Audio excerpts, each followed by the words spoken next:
মুস্তফা নূর আলম সাহেব উপস্থিত আছেন।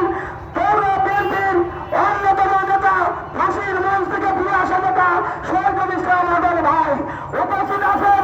ঈশ্বরদী পৌর ছাত্রদলের সাবেক সভাপতি খন্দকার তৌফিক উপস্থিত আছেন। বাংলাদেশ জাতীয়তাবাদী দল ঈশ্বরদী উপজেলা এবং পৌর শাখার বিভিন্ন পর্যায়ের ছাত্রদল যুবদল স্বেচ্ছাসেবক দলের নেতৃবৃন্দ সংগ্রামী বন্ধুরা, আজকের এই ভাষণ মিছিল শান্তিপূর্ণ ভাষণ মিছিল, অধিকার ভাষণ মিছিল।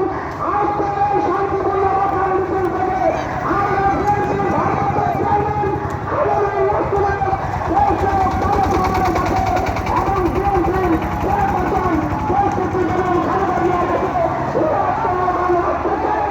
তাদের প্রাথমিক মনোনয়ন দেওয়া হয়েছে। আমরা সেই মনোনয়ন মানি না, মানি না, মানি না। ঈশ্বরকে আগ্রহ মানব বিরোধিত মনোনয়ন এবং বাংলাদেশের মনোনয়ন একমাত্র জাতীয় তুলে রাখেন। তুলে দিতে হবে, তুলে দিতে হবে, তুলে দিতে হবে। বন্ধুরা আমার, আজকে আমাদের শান্তিপূর্ণ অবস্থান দিচ্ছেন, অধিকার আমাদের অবস্থান দিচ্ছেন।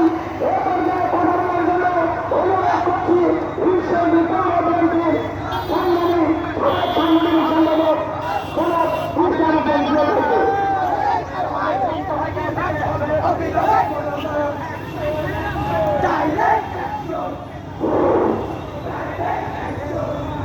ধন্যবাদ।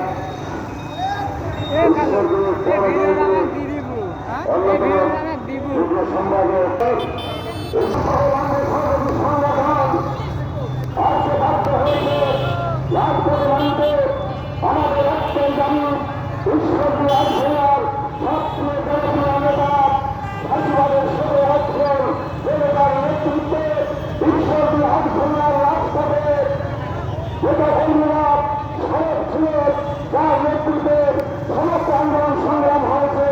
সেই জনতা রাজারা দিল্লিতে মনোনয়ন দেওয়ার দাবিতে আজকে ঈশ্বরদী আন্দোলন জনগণ রাজপথে নেমে এসেছে। দাবি ধারাবাহিক যায়। আজকে প্রতিবাদ ছিল বিশাল মশাল মিছিল আর একটা কিছু কমে